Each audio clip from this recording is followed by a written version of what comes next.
बिस्मिल्लाहिर्रहमानिर्रहीम। अस्सलाम वालेकुम नाज़रीन, आप यूट्यूब चैनल देख रहे हैं। मैं इमरान खान हूँ। नाज़रीन, मुज़ाकरात की नाकामी के बाद सूरत ख़राब हो रही है और जो पहली पेशरफ्त है वो ये है कि इसराइल ने लबनान के ऊपर वहशियाना बमबारी शुरू कर दी है।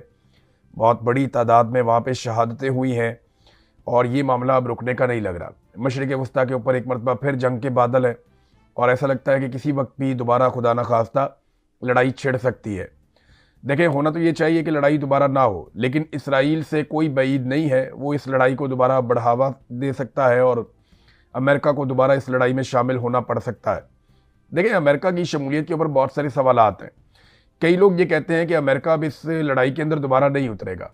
डोनाल्ड ट्रंप ने पहले बड़ी मुश्किल से इस लड़ाई से जान छुड़ाई है और वो नहीं चाहेगा कि अमेरिका ईरान के साथ दोबारा लड़ाई में आए।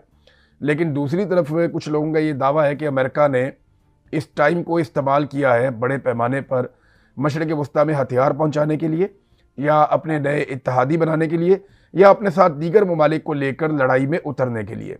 बहुत सारी पेशरफ्त मशरिक़ वस्ता में हुई है, बहुत सारे हथियार पहुंचे हैं, बहुत सारे बहरी बेड़े जो हैं वो हैं, और इत्तेहाद भी बना। एक आपको मैंने बताया था कि बरतानिया ने भी 50 मुल्कों का एक इत्तेहाद कायम करने का दावा किया है अमेरिका के साथ मिलकर आबनाए हुर्मज़ को खोलने के लिए।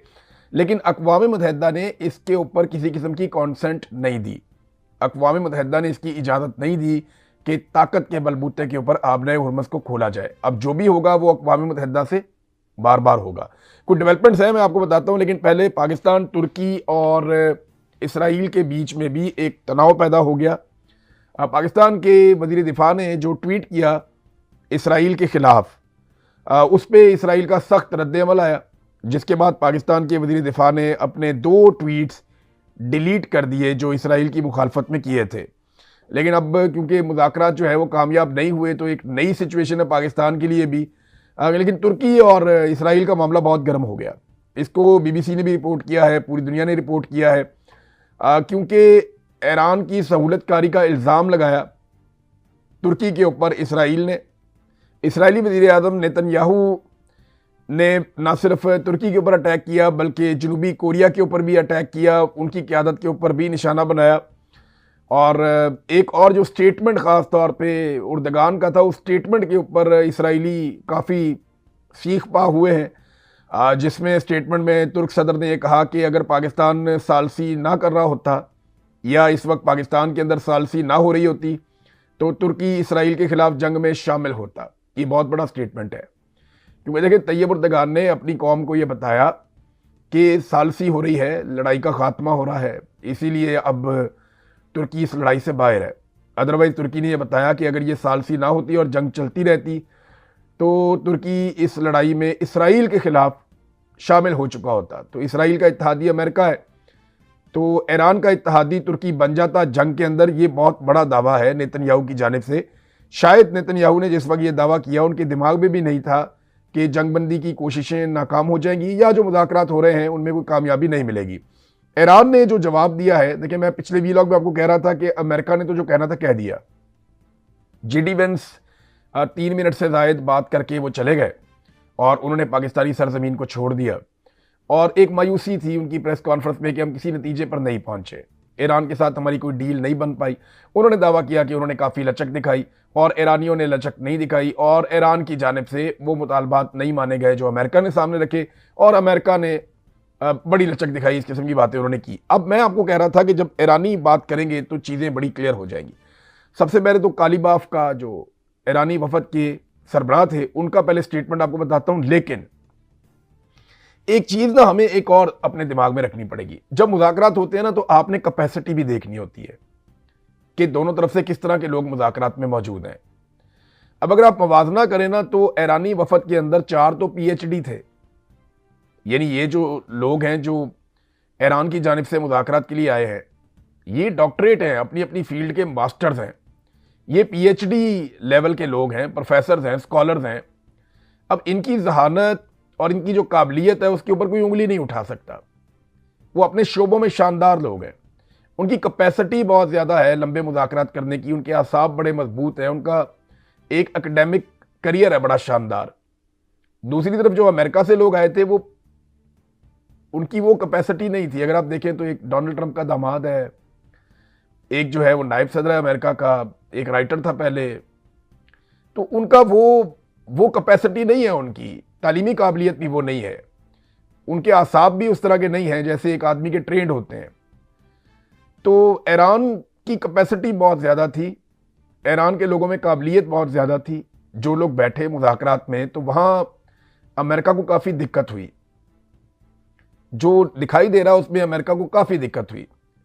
अगर आप जेडी वेंस की वो प्रेस कॉन्फ्रेंस निकाल कर सुने तो ऐसा लगता है कि वो पूरे कॉन्फिडेंस में नहीं थे जैसे कॉन्फिडेंस में वो अमेरिका में होते हैं, और उन्हें बहुत जल्दी थी कि मुझे ज़्यादा सवालात ना सुनने पड़े। उन्होंने सिर्फ एक टोकन किस्म की प्रेस कॉन्फ्रेंस की, यानी वो 52 सेकंड बोले और 20 सेकंड उन्होंने पाकिस्तान की बात की, कुछ 30 सेकंड 32 सेकंड उन्होंने जो हुआ उस पर बात की, और उसके बाद 2-3 सवालात के बहुत मुख्तसर जवाब देके वो निकल गए। जितने अहम सवालात थे उन सारों को उन्होंने छोड़ दिया, उनके जवाब उन्होंने नहीं दिए। अब वो सवालात के जवाब हम तवक्को कर रहे थे कि ईरान की जानिब से आएंगे। ईरान ने स्टेटमेंट जारी किया है, लेकिन बहुत सारे सवालों के जवाब अभी भी बाकी है। जो ईरान की जानिब से सबसे तगड़ा जुमला है अब तक, वो वजीर खारजा इराकची के बयान में से रिपोर्ट हुआ है। जो अब्बास इराकची है ना, उन्होंने समंदर को कूजे में बंद किया है। उनका जो जुमला है ना, उसके अंदर सारा जवाब है कि अमेरिका मुज़ाकरात की मेज़ पर वो सब कुछ हासिल करने की कोशिश कर रहा था जो वो जंग के मैदान में हासिल नहीं कर सका। हम यहाँ नेक नियति के साथ आए थे, पाकिस्तान से रवानगी से कबल जो जेडी वेंस की प्रेस कॉन्फ्रेंस थी वो गैर ज़रूरी थी, ये बात भी की उन्होंने। अब देखिए, इसमें मैंने आपको पहले भी ये कहा था कि ईरान मैदान जंग में जो चीज़ें नहीं हारा वो उनको टेबल पे नहीं हारेगा, और अमेरिका मैदान जंग में जो चीज़ें नहीं जीत पाया वो उनको टेबल पे नहीं जीत पाएगा, और यही हुआ है। ये तासुर पूरी दुनिया में है कि ईरान इस जंग का फातेह है। ये तासुर पूरी दुनिया में है कि कम वसाइल के बावजूद उन्होंने शानदार लड़ाई लड़ी है। अब स्टेटमेंट देख लेते हैं काली बाफ का, जो सरबराह थे ईरानी वफद के। उन्होंने कहा जी कि अमेरिका ने ईरान की मंतक और उसूलों को समझ लिया है, या हम समझाने में कामयाब हो गए कि एक्चुअली हम क्या चाहते हैं। अमेरिका से मुज़ाकरात के खात्मे के बाद सोशल मीडिया पे उन्होंने अपना बयान जारी किया। उनके 5 ट्वीट हैं जिनके अंदर उन्होंने तफसील लिखी हुई है। अब मुख्तसर मैं आपको बता देता हूँ। उन्होंने कहा कि मुज़ाकराती अमल को आसान बनाने पर पाकिस्तान की कोशिशों का शुक्रिया अदा करते हैं। मुज़ाकरात से पहले मैंने इस बात पर जोर दिया था कि हमारे पास नेक नियति और इरादा है। गुज़िश्ता 2 जंगों के तजर्बात से हमें मुखालिफ फरीक पर कोई भरोसा नहीं है, यानी अमेरिका पे हमें भरोसा नहीं है। इन्होंने जंगें की हैं, जब कभी मुज़ाकरात किए हैं बीच में इन्होंने जंग कर दी।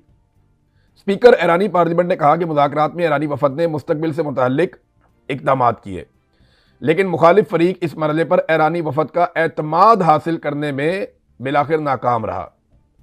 यानी बदएतमादी है अमेरिका के ऊपर, और अमेरिका ऐसी कोई यकीन दहानी नहीं करवा सका। उन्होंने कहा कि अमेरिका ने ईरान की मंतक और उसूलों को समझ लिया है, अब वक्त आ गया है कि वो फैसला करें कि आया वो हमारा एतमाद हासिल कर सकते हैं या नहीं। अब ये इंपॉर्टेंट है। देखिए, जो अमेरिकन सदर गए हैं वो अपनी बात कहकर चले गए। उन्होंने कहा जी कि हमने ईरान को बता दिया, बड़ी अच्छी ऑफर कर दी है, अगर वो मानते हैं तो ठीक है, ऑफर उनके पास है, बॉल उनके कोर्ट में है। ईरानी क्या कह रहे हैं? ईरानी कह रहे हैं हमने अमेरिका को समझा दिया कि हम क्या चाहते हैं और आगे बढ़ने का रास्ता क्या है। अब बॉल अमेरिका के कोर्ट में है, वो बताएं कि अब वो आगे बढ़ सकते हैं या नहीं। तो दोनों एक दूसरे के ऊपर डाल दिया। उन्होंने कहा ईरानी कौम का हकूक की पासदारी के लिए फौजी जिद्दोजहद के साथ डिप्लोमेसी को दूसरा तरीका हम समझते हैं। यानी सबसे पहले फौजी ताकत है जिससे हम जवाब देते हैं, दूसरा हम डिप्लोमेसी को भी एक तरीका समझते हैं। ईरान 9 करोड़ अफराद का मुल्क है। सुप्रीम लीडर के हुक्म पर सड़कों पर निकलने वाले बहादुर ईरानियों का शुक्रगुजार हूँ। ईरान के 40 रोज़ा कौमी दिफा की कामयाबियाँ मुस्तहकम करने की कोशिशें हम जारी रखेंगे। तो ईरानी बड़े अज़म के साथ आए। लेकिन यहां पे एक खबर और है। जो ईरान के तर्जुमान है वजारत खारजा के, इस्माइल बकाई, उनका स्टेटमेंट में हमें पता चल जाता है कि वो कौन सी चीजें हैं जहां पे लॉक लग गया, जहां डेडलॉक था अमेरिका और ईरान के बीच में, वो चीजें कौन सी हो सकती हैं, ये आपको इस्माइल बकाई के स्टेटमेंट से आइडिया हो जाता है। उन्होंने कहा बाद उमूर पर पेशरफ्त हुई है अमेरिका और ईरान के बीच में, नहीं बिल्कुल मायूस नहीं है, लेकिन चंद नकात पर इख्तलाफात बरकरार रहने के बायस कोई